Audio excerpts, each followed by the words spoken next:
What's good, y'all? It's your boy Chris, man. Welcome back to a brand new video. Let's see what we got going on right here. We have a real interesting video, man. The dark side of American prep basketball, bro.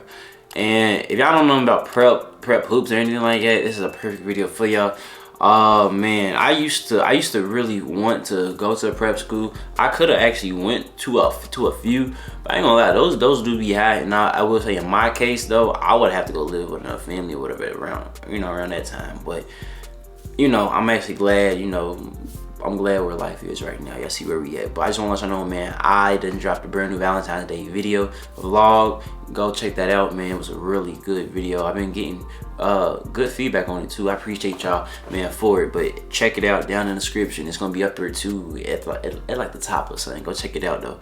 And I got brand new videos on my main channel, and I got more videos on the way on all my other channels. Everything is down in the description. But I thank you, I love you, I appreciate you. Let me know what y'all thoughts about this down in the comment section. But not me having to be talking. Let's get right into this. In 2017, a group of teenage basketball players arrived from all across the world to what they thought was their ticket to college stardom. It was a newly founded prep academy promising elite coaching and unlimited national exposure to college scouts. But once they got there, they found themselves living out of a converted garage and without sufficient food or hot water. Wow. Dreams were shattered, families' life savings were gone, and some even found themselves arrested and behind bars. Sadly, this wasn't an isolated event. This is the dark side of American prep basketball, where the pursuit of athletic excellence has opened the door to broken promises, corruption, and straight up fraud. Now, prep academies weren't always like this. Schools like Montverde or Oak Hill Academy have been around for 100 years. During that time, they built their reputations first as prestigious academic institutions. Naturally, over decades and with access to funding, they developed elite athletic programs to go with it. And this produced NBA stars like D'Angelo Russell, Carmelo Anthony, and Kevin Durant. These schools became the gold standard, offering proper facilities, elite coaching, a well-rounded education, and legitimate access to college recruitment. Of course, all of this at a price, sometimes upwards of $60,000 a year. But around 2000, everything started to change. The rise of the internet and social media meant that high school players could become overnight sensations by one viral clip. And with that trend, basketball was becoming increasingly global, and the competition for these Division I scholarships was skyrocketing. On top of that, due to the NBA's recruiting cycle being mostly in the spring and summer, more and more attention was being placed on these summer basketball tournaments like AAU. College basketball recruiters were finding their guys at these AAU summer tournaments, making the traditional high school basketball season less and less relevant and more for just following up with guys you already knew about. Yep. This caused players and families to look for other avenues outside of high school to get more exposure to college recruiting. Then in 2006, the popularity of basketball academies really began to take off with the formation of Findlay Prep in Henderson, Nevada. Founded by automotive millionaire Cliff Findlay, it made no qualms about the fact that this school was solely for developing elite basketball talent. We have one team, that's it. It's nothing like any school you've ever been to. Oh snap! Cliff recruited the... That's PJ Washington. We have one team, that's it. Oh wow! Nothing like any school you've ever been to. Cliff recruited the best players from all across the country and bought a house for them all to live under one roof. The education part of the school was secondary and was outsourced to a local private school, Henderson International. And technically the model worked. Findlay Prep won national championship after national championship and produced NBA stars like Avery Bradley, Kelly Oubre, and Tristan Thompson. Wow. So the framework for these basketball factories was set, but not without skepticism. The biggest storyline I'd say was that Findlay's not a real school. Our guys do what they want. I thought it was going to be a huge campus. The high school is just us. Regardless, Findlay Prep's success sparked a gold rush. Dozens of similar academies started sprouting up all across the country, promising the same formula: exposure, elite coaching, and a fast track to Division I basketball. Everybody can do but it though. Unsurprisingly, this new and unregulated market created a hotbed for fraud.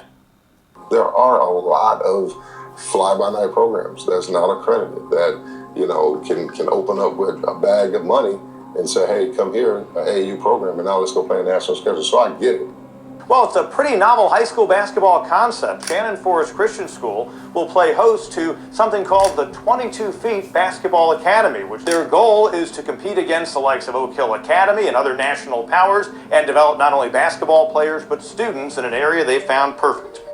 In 2013, Mike Rawson founded a school by the name of 22 Feet Academy. It was going to follow the same model as Finley Prep, housing all the players under one roof and outsourcing the education. And with Mike Rawson being from the UK originally and a former EuroLeague agent, his vision was to not only recruit domestic talent, but international as well. Okay. In no time at all, 22 Feet Academy was going to rival the likes of Montverde or IMG Academy with its elite coaching staff and facilities. However, it would only take a few short years for the facade to come crashing down. Rawson's vision quickly faded when bills for equipment and other necessities were going unpaid.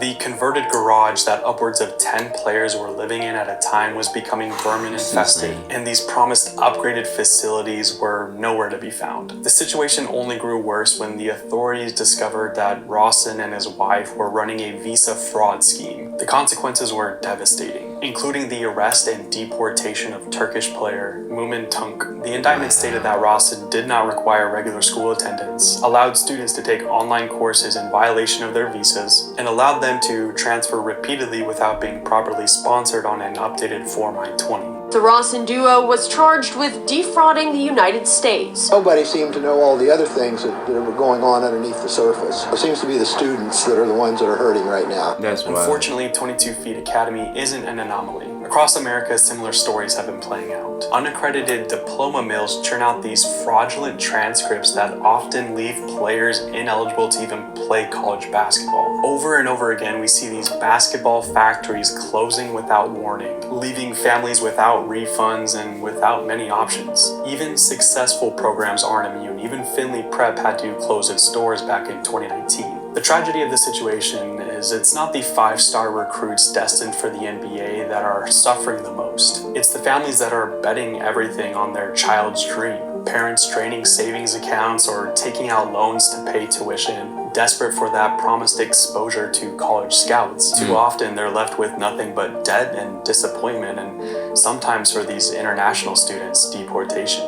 As competition for these college scholarships continues to intensify and international players increasingly vie for spots at American universities, the pressure on these young athletes and their families just continues to grow. And while there are still legitimate prep academies that continue to develop their talent the right way, the industry's dark side persists. It's all a cautionary tale of what happens when the dreams of a young athlete collide with corruption and unregulated greed. If you're considering going to a prep academy, do your research, check accreditation, talk with former students, and if it sounds too good to be true, it probably is. I'll see you guys in the next. Man, this was a good video, man. Shout out to him. Y'all let me know what y'all think about this, man. Also, too, let me know, would y'all go to a prep school? If so, what prep school y'all go to? What's y'all thoughts about prep schools overall?